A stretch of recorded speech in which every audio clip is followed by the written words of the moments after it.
Ce matin, on va finir avec justement c'est quoi le statut de l'alliance avec Moïse. On a regardé plusieurs choses depuis plusieurs semaines avec l'alliance avec Moïse. C'était tellement important, cette alliance-là, parce que justement, dans la durée biblique, OK, ce qu'elle couvre en temps. Vous savez, la Bible, là, la Bible n'a pas été écrite en l'espace de 7-8 ans. Vous me suivez? Elle a été écrite en l'espace de 1600 ans. OK? De la Genèse jusqu'à l'Apocalypse. Ça a pris 1600 ans avec 40, j'aime pas dire auteurs, parce qu'il y a un seul auteur, l'Esprit Saint. 40 rédacteurs différents. Mais juste pour vous montrer l'alliance de Moïse.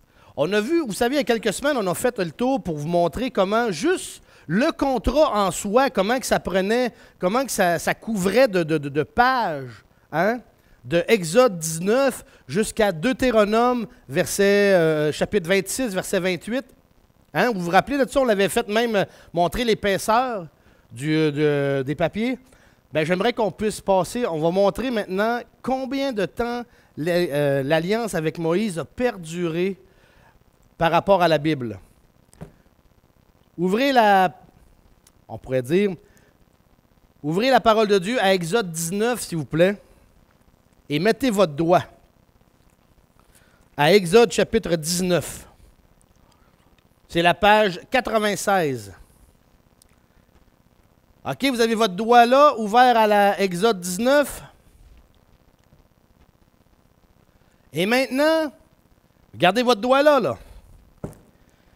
Allez chercher Jean 21, 25. Dans le Nouveau Testament, ça. Jean 21, 25. En durée de temps, OK? Ou plutôt en importance, Jean 21, 25, autrement dit, l'Évangile de Jean, le dernier chapitre, le dernier verset du chapitre. OK? Prenez votre Bible maintenant. Regardez. L'alliance de Moïse a été en application pendant toute cette période-là. Ça couvre, qu'on pourrait dire quoi, 85% de la Bible. L'alliance avec Moïse, qu'on vient de voir, là, a perduré pendant tout ce temps-là. Autrement dit, depuis le mont Sinaï avec Moïse jusqu'à la mort de Christ, c'était l'alliance mosaïque qui était en force. Vous me suivez là jusqu'à date? Vous me suivez là?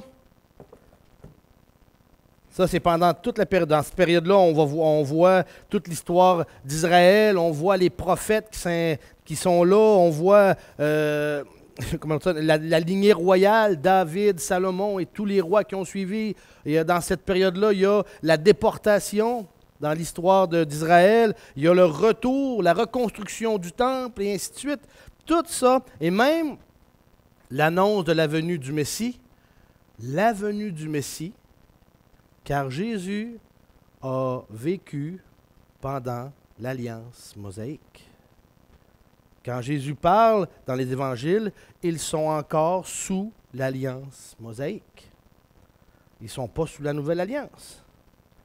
La nouvelle alliance devient effective à la mort de Jésus-Christ. C'est pour ça qu'à la Sainte Seine, il dit « le sang de la nouvelle alliance ». Parce que dans les heures qui vont suivre, Christ va donner sa vie.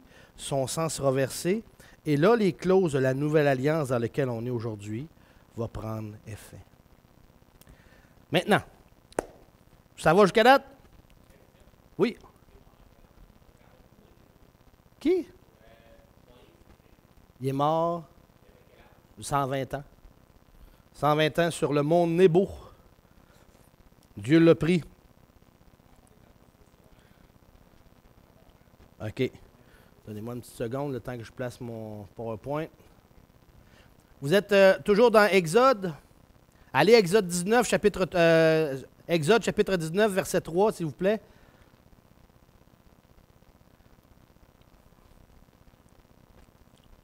Parfait. Bon. Exode 19, verset 3 au verset 8, étant donné que c'est notre verset de référence pour toute l'alliance de Moïse, bien, on va le lire encore une fois ce matin. Alors, ça dit au chapitre 19, verset 3 de Exode 19, page 97, « Et Moïse monta vers Dieu, et l'Éternel l'appela de la montagne en disant, « Tu parleras ainsi à la maison de Jacob, et tu déclareras ceci aux enfants d'Israël. Vous avez vu ce que j'ai fait aux Égyptiens, et que je vous ai portés sur des ailes d'aigle, et que je vous ai fait venir vers moi. Maintenant donc, si vous obéissez à ma voix et si vous gardez mon alliance, vous serez aussi, d'entre tous les peuples, mon plus précieux joyau, car toute la terre est à moi. Et vous me serez un royaume de sacrificateurs, une nation sainte. Voilà les paroles que tu diras aux enfants d'Israël. Et Moïse vint et appela les anciens du peuple et mit devant eux toutes ces paroles que l'Éternel lui avait commandées. Et tout le peuple ensemble répondit et dit, « Nous ferons tout ce que l'Éternel a dit. » Et Moïse rapporta à l'Éternel les paroles du peuple. Amen. OK.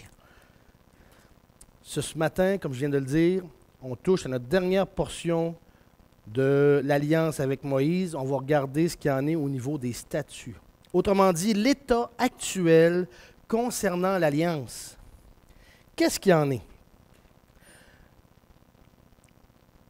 L'alliance de Moïse ou l'alliance mosaïque a été le fondement. Vous avez votre feuille sur les dispensations. Vous avez une feuille avec un tableau comme ça, mais est-ce que vous avez un autre tableau? C'est les dispensations ou le plan de Dieu? Non? Avez-vous ça dans vos registres? J'espère que vous avez pu mettre ça dans un cartable parce qu'on les utilise souvent et on va les utiliser souvent pour les prochaines semaines encore. L'alliance avec Moïse, ce qu'on va regarder, vous avez sur le côté du mur ici, vous avez retracé la croix sur le tableau du côté du mur là-bas. OK? Avant la croix, il y a un cercle, ça s'appelle l'égal de Moïse, autrement dit la dispensation mosaïque, la dispensation de la loi, autrement dit de Moïse à Christ. L'alliance avec Moïse, c'est le fondement de cette période-là. Même si ça ne vous dit rien, là, on va regarder ça après, vous allez voir, tout va se structurer comme il faut. Mais elle a été réellement en force à cette période-là et a été le fondement de cette période-là, cette administration-là, à ce moment donné. L'alliance avec Moïse était la seule alliance qui était conditionnelle. Je le répète, puis je veux encore le répéter. Qu'est-ce que ça veut dire conditionnel? Fais ceci et je ferai cela. Inconditionnel, ça veut dire je ferai. Donc, conditionnel, fais ceci et je ferai cela. Dieu avait dit, obéissez à mes commandements et je bénirai. Désobéissez et je jugerai. C'est comme ça qu'avec la loi de Moïse. Donc, la seule alliance juive qui était conditionnelle, elle a pris fin à la mort du Messie. Et à ce niveau-là, il y a beaucoup de références. J'aimerais juste qu'on tourne Romains 10, 4. Romains chapitre 10, verset 4.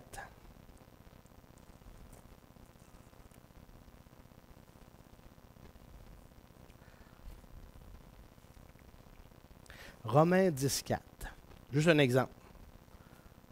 Les autres références, prenez-les en note, mais vous les avez dans le matériel que vous avez eu ce matin. Vous avez tout ça là, en main. Vous avez tout. Romains 10,4 nous dit « Car Christ est la fin de la loi pour la justification de tout croyant. » Qu'est-ce que ça veut dire? Ça veut dire qu'avant Jésus-Christ, les gens, les croyants, autrement dit surtout le peuple d'Israël, mais mettons quelqu'un qui aurait voulu, je ne sais pas moi, les Canadiens n'existaient pas dans ces années-là, peu importe. Prenons un Babylonien, mettons, OK? Ou un Romain qui aurait voulu justement être sauvé, aurait été obligé de devenir un prosélyte, autrement dit, se convertir au judaïsme et observer la loi. OK? Il ne devenait pas un juif. Non. Parce que, étant donné que dans sa lignée généalogique, il n'était pas descendant d'Abraham, d'Isaac, de Jacob, donc il n'était pas juif. Mais il devenait un prosélyte. Donc, quelqu'un qui s'était converti au judaïsme. Et ce qui arrivait, pour pouvoir justement être justifié, être déclaré non coupable, il devait suivre la loi à cette époque-là. OK, respecter les commandements à la lettre. Donc, s'il avait péché, il sacrifiait. S'il devait observer les commandements, les 10 commandements, même tous les commandements au niveau de la loi, dans les 613 qui le concernaient. Parce qu'il y avait des commandements qui concernaient juste les femmes, puis il y avait des commandements qui concernaient juste les hommes. Donc, s'il était un homme, il devait obéir à tous les commandements qui le concernaient lui, dans les 613 commandements. Mais maintenant, gloire à Dieu, ça nous dit encore une fois, car Christ est la fin de la loi pour la justification de tout croyant. Donc, au moment où Christ est mort, c'était plus par la loi qu'on pouvait être sauvé. C'était plus par la loi qu'on allait au ciel. Autrement dit, le fait de devoir sacrifier pour telle chose si on péchait, puis tout ce qu'on a vu dans les dernières semaines au niveau des lois, là, c'était plus ça qui était notre entrée pour le ciel. C'était tout simplement par la repentance, c'est de recevoir Christ comme Seigneur et Sauveur de notre vie. Et c'était la manière d'être, et c'est encore la manière aujourd'hui d'être justifié pour aller dans la présence de Dieu. Alors, comme j'ai dit, car Christ est la fin de la loi pour la justification de tout croyant. Ça, c'est juste un exemple parmi tant d'autres. On a beaucoup d'autres références que je vous invite absolument à aller lire parce que beaucoup de bon matériel à l'intérieur et surtout pour bien nous situer concernant le fait que l'alliance mosaïque est bien terminée. Une autre chose. Là, on va regarder 5 choses, mais en réalité, on va regarder 4 choses en particulier qui, justement, nous montrent l'état actuel de l'alliance mosaïque, pour nous montrer encore une fois qu'elle n'est plus en force aujourd'hui. C'est extrêmement important pour éviter une mauvaise compréhension de ce qu'est aujourd'hui dans l'état actuel où ce qu'on est, que nous ne sommes plus sous cette loi-là, sous cette alliance-là. Première des choses qu'on va regarder, c'est celle-ci.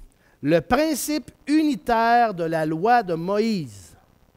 La loi de Moïse, ce n'est pas seulement les 10 commandements. La loi de Moïse, c'est les 613 commandements qu'on retrouve d'Exode 19 à Deutéronome 26. À l'intérieur, vous avez des lois, comme on l'a vu il y a quelques semaines, sur la manière de si on va faire la guerre, qu'est-ce qu'on doit faire? Si on pêche, qu'est-ce qu'on fait comme sacrifice? Après ça, au niveau de l'alimentation. Après ça, au niveau de suivre le sabbat. Au niveau de... En tout cas, on en a 613. Au niveau de l'habillement, au niveau de bien des affaires. Et ça fait un bloc. Tout ça fait un bloc. C'est pas simplement, on ne peut pas diviser ça en portions. Le principe unitaire, autrement dit, c'est un seul bloc, c'est extrêmement important. Le premier facteur qui est problématique, justement, c'est de diviser la loi en commandements soit d'ordre cérémoniel, soit d'ordre légal ou soit d'ordre moral. C'est une problématique que des fois on a. Ah, ça faisait partie des fêtes d'Israël. Ça, on n'a plus besoin aujourd'hui de faire ces commandements-là parce que justement, ben là, on ne suit plus les fêtes juives. Non, non, on ne peut pas diviser rien. C'est un bloc.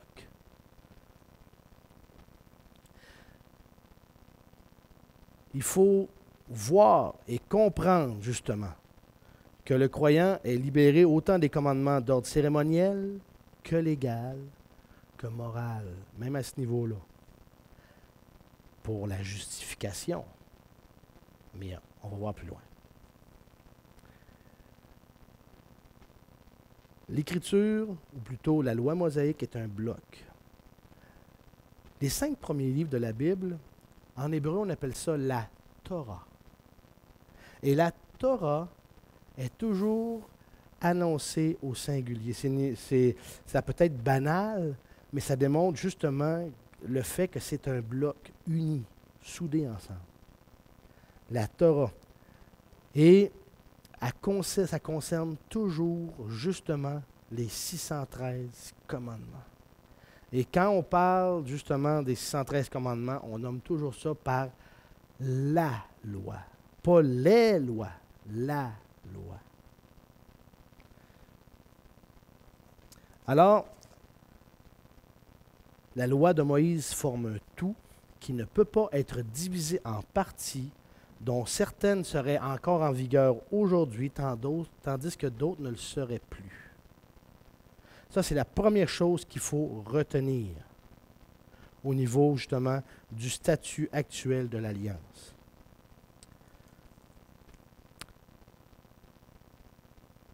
Une autre chose. La loi de Moïse rendue inopérante, c'est qu'elle n'est plus en force, plus en vigueur aujourd'hui. La loi, dans son ensemble, ne détient plus aucune autorité sur qui que ce soit. On n'a plus aucun sacrifice à faire si on pêche. On n'est plus tenu de le faire. On n'est plus tenu non plus de célébrer aucune des fêtes que l'Éternel a données au niveau, dans Lévitique 23, les fêtes cérémonielles. On n'est plus tenu de faire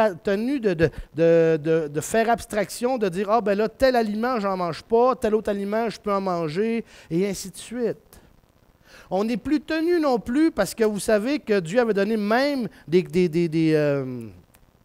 ordonnances sur le fait de ne pas mélanger deux tissus ou deux matériaux qui sont justement comme le lin et la laine, ne devaient pas être mêlés.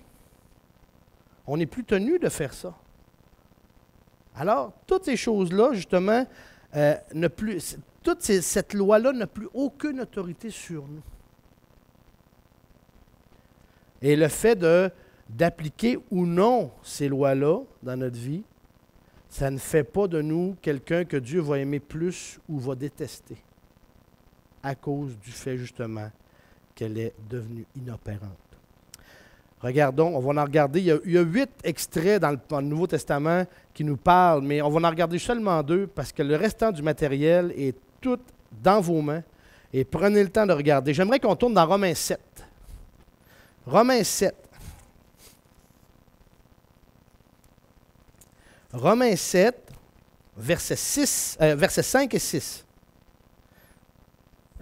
Regardez ce qui est dit. Car lorsque nous étions dans la chair, les passions des péchés excités par la loi agissaient dans nos membres de manière à produire des fruits pour la mort. Mais maintenant que nous sommes délivrés de la loi, ce terme-là, délivré, est extrêmement important. Nous sommes délivrés de la loi, étant morts à celle sous laquelle nous étions retenus. Nous servons Dieu dans un esprit nouveau et non selon la lettre qui a vieilli. Quand on parle de lettre, on parle de contrat. OK? Et c'est ce qu'on parle. L'alliance, c'est un contrat entre Dieu et les hommes. Et ça dit, et je reviens sur le mot, mais maintenant que nous sommes délivrés de la loi. Ce terme-là, délivré, est extrêmement important. Pourquoi? Parce que le terme grec employé pour délivrer, c'est le terme katargeo. Puis ça signifie rendre inopérante. Donc, juste le terme le dit déjà. Dans la langue originale du texte, ça dit justement, car la loi a été rendue inopérante. Donc, la loi a été rendue inopérante dans la mesure où elle était la règle de vie pour le croyant. Deuxième référence que je voudrais qu'on regarde, et on va revenir justement à Romains 10. Romains 10, 4, s'il vous plaît. Romains 10, 4.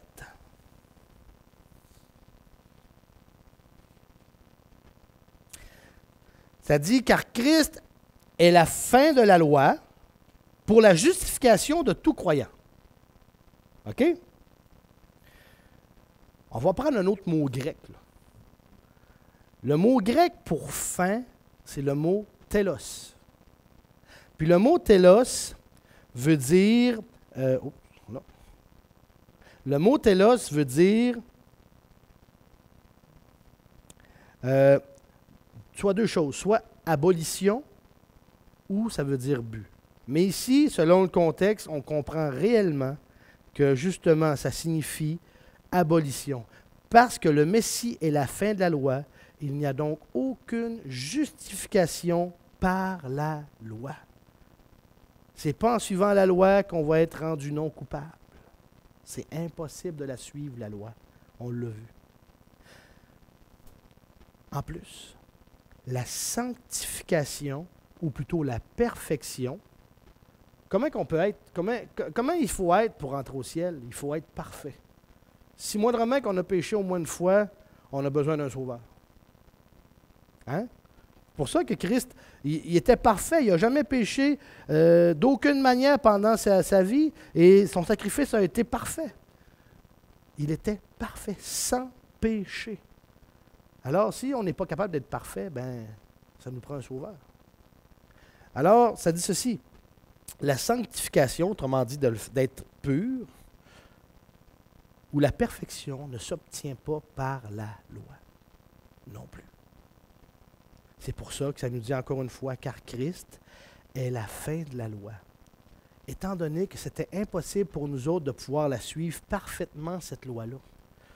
Ça prenait quelqu'un qui était parfait pour venir accomplir et payer la rançon parfaite à notre place pour qu'on puisse avoir accès au Père. Sinon, c'était impossible.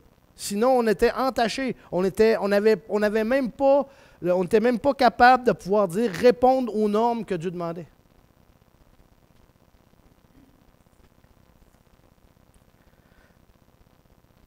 Dans ces deux références-là, on en a 8, mais on ne regardera pas les autres 8 et les autres parce qu'on aurait beaucoup de temps à passer. On pourrait passer encore trois dimanches là-dessus.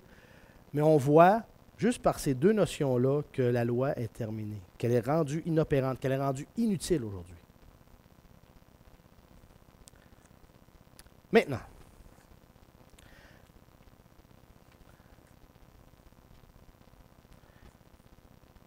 juste un petit résumé.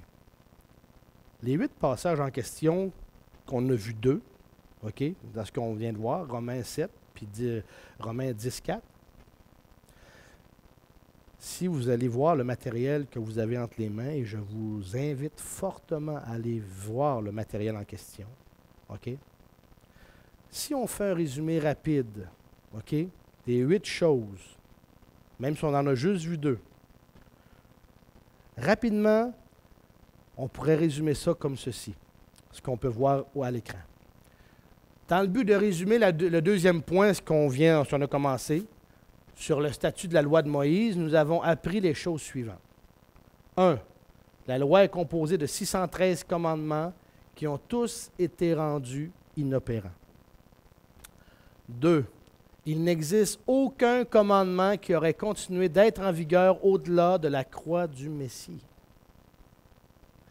Troisième chose, dans les références que vous avez sur votre matériel, la loi peut servir d'outil d'enseignement afin de démontrer le critère de justice de Dieu. C'est vrai. Les péchés de l'homme et son besoin d'une expiation substitutive. Qu'est-ce que ça veut dire? Ça veut dire que l'expiation veut dire enlever le péché, Puis étant donné qu'on n'est pas capable d'enlever nous-mêmes notre propre péché, bien, ça prend quelqu'un d'autre pour à notre place. Donc, l'expiation substitutive, c'est que c'était Christ qui prenait notre place pour enlever notre péché. On suit? Allons-y plus loin. Quatrièmement, la loi peut également servir pour enseigner plusieurs vérités spirituelles sur le Dieu fait homme. C'est vrai. Amen. Cinquièmement, elle peut servir à conduire une personne au Messie. Néanmoins, la loi a cessé complètement d'avoir autorité sur les personnes. Elle ne représente plus la règle de vie à suivre pour les croyants. Allons plus loin. Allons plus loin.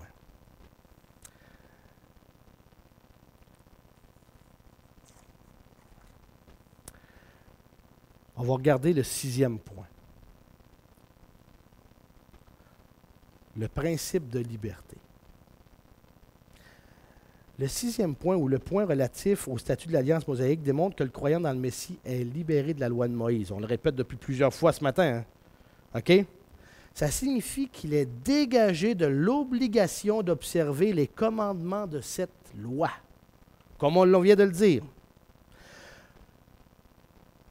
Par contre, OK, le principe de liberté, on a été libéré par Christ. Le croyant est libre d'observer certains commandements de la loi de Moïse par principe de liberté. Si tel est son désir, c'est important que vous puissiez bien saisir ce point-là du principe de liberté, car vous avez été libérés par Christ d'observer la loi de Moïse, mais, regardez ce qui est dit. Le fondement biblique en rapport justement à cette liberté d'observer la loi peut se voir dans les actions de l'apôtre Paul. Et se voit très bien dans les actions de l'apôtre Paul, qui, justement, ce même apôtre prônait la liberté de ne pas observer la loi de Moïse.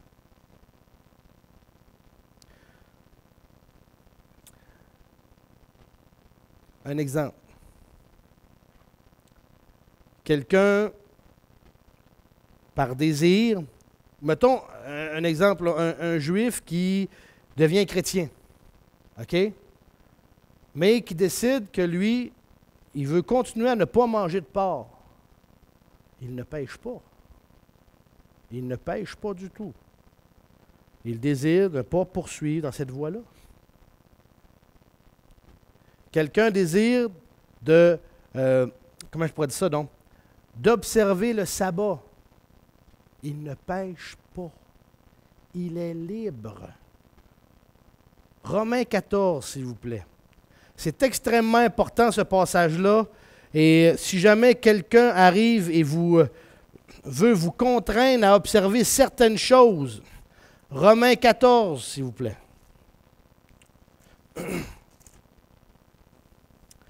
Verset 5. Regardez ce qui est dit. Ça dit, celui-ci estime un jour supérieur à un autre. Celui-là estime tous les jours égaux.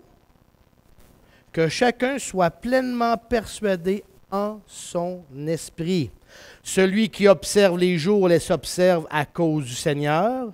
Et de même, celui qui ne les observe pas à cause du Seigneur. Celui qui mange de tout, mange à cause du Seigneur, car il rend grâce à Dieu. Et celui qui ne mange pas de tout, ne mange pas à cause du Seigneur, il en rend aussi grâce à Dieu. En effet, aucun de nous ne vit pour soi-même, aucun de nous ne meurt pour soi-même. Il est extrêmement important de réaliser ce principe-là. Parce que justement, c'est souvent là que de gros débats, de gros conflits entre les frères, les sœurs naissent. Parce que le principe de liberté, un exemple, on parlait justement d'observer le sabbat. Il y a des gens qui décident que le samedi, c'est un jour pour eux autres spécial. Gloire à Dieu, ils le font pour le Seigneur. Mais un frère à côté décide le samedi, ça ne dérange pas, moi je fais mon ouvrage pareil. Ni un ni l'autre ne pêche. Je vois des yeux qui froncent. Je vais vous expliquer un peu plus loin un autre contexte. Il y a des gens qui vont dire « Ah, mais c'est épouvantable, le dimanche, il y a des gens qui vont travailler, mais pourtant ils devraient prendre le temps, un congé pour le Seigneur. » Ils ne pêchent pas. Si ils décident qu'après le temps d'assemblée, ils vont faire du travail peu importe où, peu importe s'ils ont du travail à la maison, ben ils doivent aller sur le terre ou quoi que ce soit d'autre. Ils ne pêchent pas. Un couple ou quelqu'un peut décider que le dimanche est une journée spéciale, puis que c'est la journée consacrée au Seigneur. Gloire à Dieu. Ils ne pêchent pas non plus. Un chrétien peut décider de ne pas observer la journée de Noël. Est-ce que c'est péché de ne pas fêter Noël? Non. Est-ce que c'est péché de ne pas fêter Pâques? Non plus. Romains 14. Celui-ci estime un jour supérieur à un autre, celui-là estime tous les jours égaux. Que chacun soit pleinement persuadé en son esprit. Je ne veux rien savoir d'entendre un frère dire ou une sœur dire « Mais c'est épouvantable! Comment ça qu'il fait ça le dimanche? C'est la journée du Seigneur. » Ou comment ça qu'il ne fête pas Pâques, ou Noël, ou l'Action de grâce, ou quoi que ce soit d'autre. Ça ne devrait même pas arriver ou avoir de débat au niveau entre les frères et les sœurs là-dessus. Même au niveau de l'alimentation. Ça le dit. Bon, au verset 6. Hein? Celui qui mange de tout mange à cause du Seigneur, car il rend grâce à Dieu. Celui qui ne mange pas de tout ne mange pas à cause du Seigneur. Point. Point. Donc, c'est des débats inutiles de devoir justement se débattre. Et je vous dis, 80% des conflits entre les frères et sœurs par rapport à une mésentente au niveau de la parole vient dans ces clauses-là. Des zones grises. Des zones grises. Il y a 2 dangers à éviter. Et c'est là que je vais vous expliquer justement que j'ai vu des sourcils froncés tout à l'heure et que ça vient justement expliquer la raison. Il y a 2 dangers pour le croyant qui décide d'observer les commandements de la loi de Moïse qu'il doit éviter. Le premier, c'est de penser qu'en observant les commandements, le croyant contribue à sa propre justification et à sa propre sanctification. Si vous observez les commandements, Dieu ne vous aimera pas plus. Il vous aime déjà à 100%. Il ne vous aimera pas à 102 et à 104% si vous décidez de suivre la loi. Plus qu'un autre frère. C'est un amour inconditionnel. C'est le premier danger à éviter. Si vous l'observez à cause du Seigneur, point. Deuxième chose. Le deuxième danger, c'est de s'attendre à ce que d'autres croyants observent les mêmes commandements qu'il a choisi d'observer. C'est là où les conflits prennent naissance. Ah, moi j'observe telle affaire. Lui, il ne l'observe pas. Oh, il ne doit pas être sauvé. Ça arrive bien souvent. Ou, il n'est pas très spirituel, il ne fait pas. Ça arrive encore trop souvent. Si vous observez des choses pour la gloire de Dieu, soyez convaincus en votre esprit. Mais évitez de faire une cabale en pensant que ça devient une ordonnance ou une loi en soi.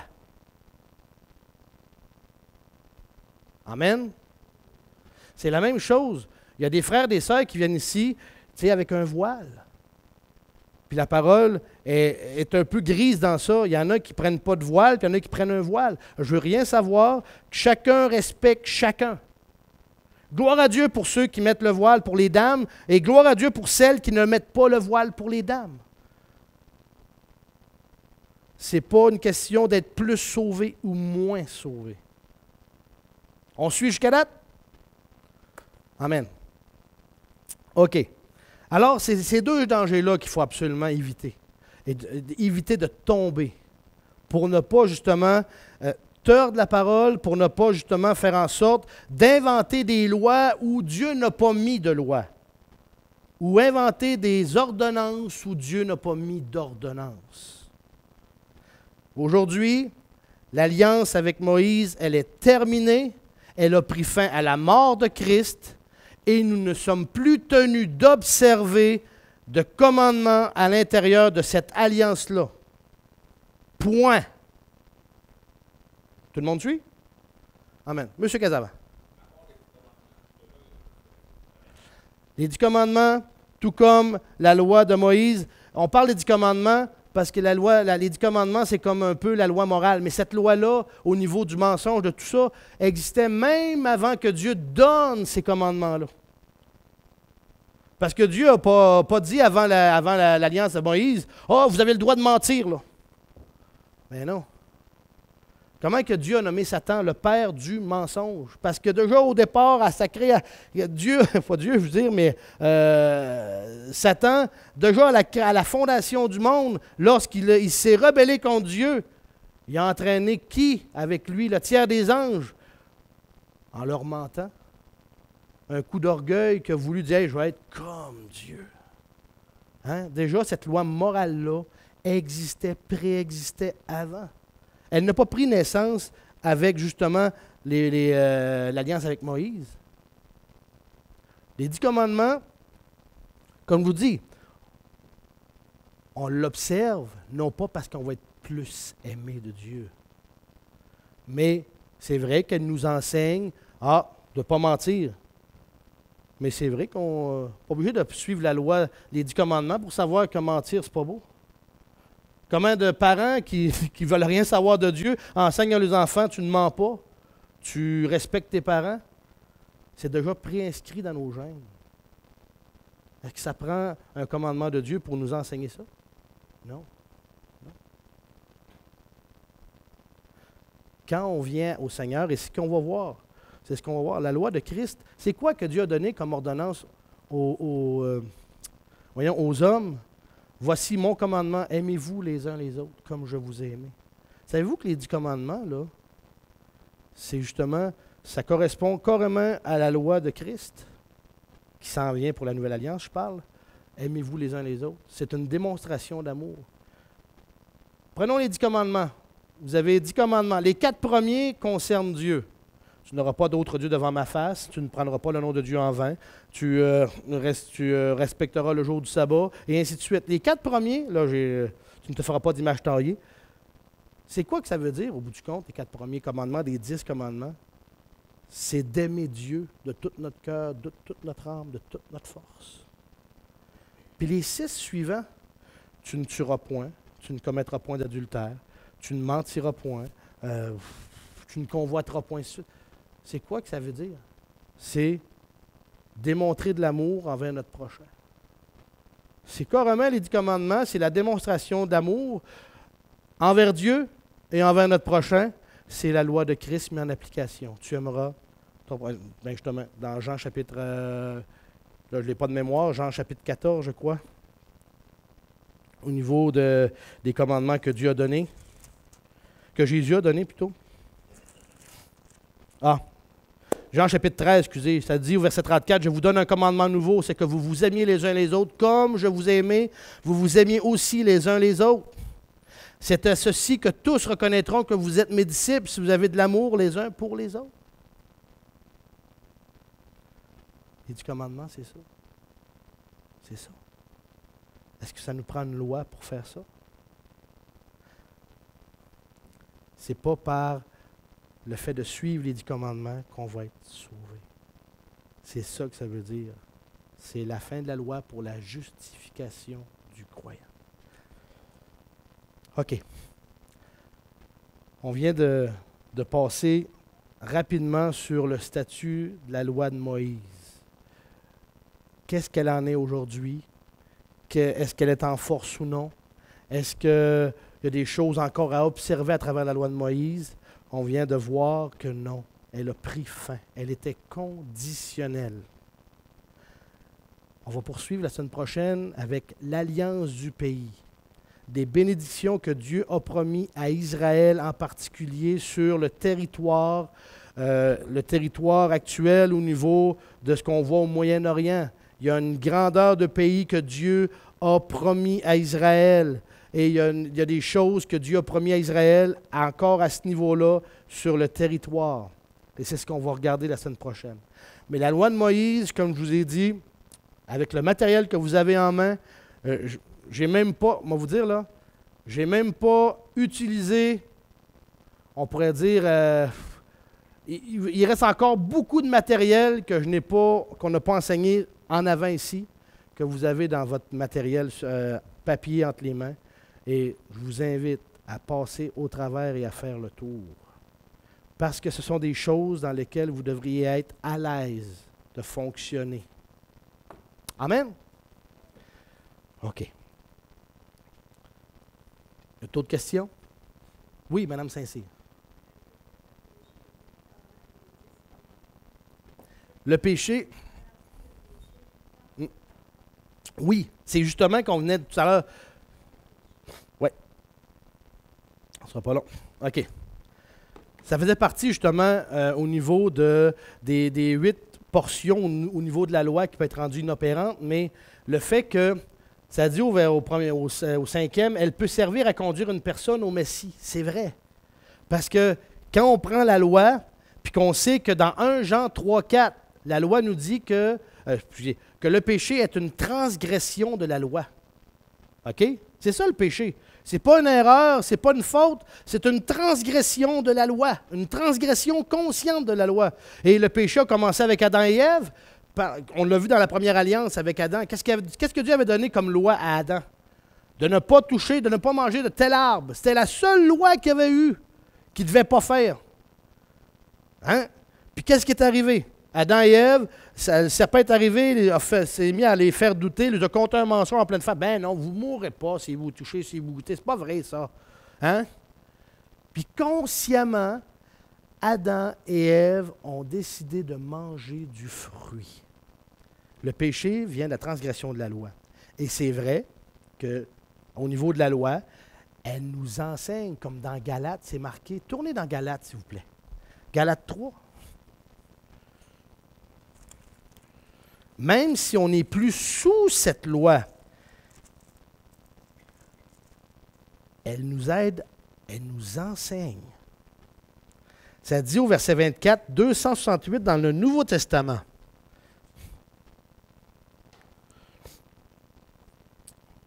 On va lire verset 23 premier. Ça dit, « Avant que la foi vînt, nous étions renfermés sous la garde de quoi? De la loi. » Donc, ce qu'on a expliqué, avant que Christ vienne et ne meure sur la croix, pour être sauvé, on devait devenir un prosélyte, observer la loi de Moïse. Hein, on était renfermés sous la garde de la loi pour la foi qui devait être révélée, autrement dit, quand Christ allait mourir à la croix, OK, du moment où Christ était mort, maintenant, qu'est-ce qui arrivait? Si on voulait avoir la vie éternelle, c'est de se repentir et de dire, Seigneur, je crois au sacrifice que Christ a fait, qui a payé pour mes péchés, qui m'a libéré, qui m'a lavé complètement. OK? Verset 24. De sorte que la loi a été notre conducteur pour nous mener à Christ, afin que nous fussions justifiés par la foi. OK? Alors, c'est vrai que lorsqu'on veut faire comprendre à quelqu'un, est-ce que tu es vraiment un pécheur? Est-ce que tu es pécheur? Parce qu'il faut que les gens comprennent qu'ils sont pécheurs avant d'avoir besoin d'un sauveur et qu'ils viennent à la repentance. Amen? Alors, qu'est-ce qu'on lui fait comprendre? Bien, on lui fait comprendre, est-ce que tu as déjà compté un mensonge dans ta vie? Oui. Qu'est-ce que ça fait de toi, ça? Un menteur. Ah. Dieu nous dit que les menteurs, dans sa loi, que le mensonge est un péché. Ah ouais? Mais maintenant, si tu restes sous la loi, tu restes sous la condamnation. Parce que Dieu est un juste juge, puis il va devoir te juger selon justement les péchés que tu as commis. Et si on est des péchés, bien selon sa loi, on est des criminels. Oui, M. David? Le péché n'est pas juste dans l'action, des mauvais désirs du cœur, des mauvais désirs. Même. Des mauvaises pensées. C'est un péché assez. Oui. Même à dire une chose, que le péché est réellement juste ici. Parce que ça naît d'ici, et c'est juste l'extension du cœur que c'est les actions qui sont commises. Alors, c'est tout vient dans le cœur. Alors, comme je viens de dire, étant donné que Dieu est un juste juge, pour continuer, Alors, il va devoir, sa justice sainte va devoir rendre la sentence une sentence équivalente et sainte et impartiale par rapport au crime qui a été commis. Et Dieu dit quoi dans Romains 6, 23? Le salaire du péché, c'est la mort. Alors la sentence à rendre pour quelqu'un qui est pécheur, c'est la mort. Voyez-vous que, regardez ce qui arrive là. L'Épître aux Romains est tout en train de entreprendre justement le plan du salut au grand complet lorsqu'on vient de toucher aux alliances. On rembarque et on emprunte ce même chemin-là. Amen. C'est merveilleux de voir ça, comment tout le casse-tête au complet s'imbrique ensemble. Là, le temps avance. J'ai pris un peu de temps pour terminer cette alliance-là, mais vous me suivez-vous là-dessus, là, Mme Saint-Cyr? Parfait. Donc, s'il y a d'autres questions, venez me voir à la fin. Mais comme je vous dis, votre matériel est réellement très, très bien monté. Vous avez quelque chose entre les mains de précieux. Mettez-les dans un cartable, allez le feuilleter et allez apprendre. Parce que comme enfant de Dieu, on se doit justement d'être des étudiants. On est des étudiants pour la vie. Et ces notions-là doivent être dans vos cœurs, dans votre tête, tout le temps, fraîches, pour pouvoir, quand on sonde la parole, ah oui, c'est vrai, telle alliance. Ah oui, ça correspond à telle chose. Ah oui, ça correspond à telle autre chose. Et après ça, quand vous êtes en train de décortiquer la parole, tout devient clair. Parce que toutes les choses, le bon matériel est aux bonnes places. Amen? OK. On va clore là-dessus ce matin et on va commencer l'Alliance du pays la semaine prochaine. Prions. Père, on est devant toi ce matin. Seigneur grand Dieu, aide-nous à pouvoir bien saisir, bien comprendre ta parole. Seigneur, c'est merveilleux de voir comment tu as... on voit que ta parole, il y a tellement de perles, il y a tellement de trésors d'inclus à l'intérieur, comment toute cette structure-là est bâtie merveilleusement. Seigneur grand Dieu, merci pour ta parole. Merci de voir qu'on en apprend chaque jour, à chaque instant, à chaque moment. En toute chose, Seigneur, on veut dire qu'on t'aime. Dirige-nous et guide-nous. C'est au nom de ton Fils Jésus qu'on te le demande. Amen.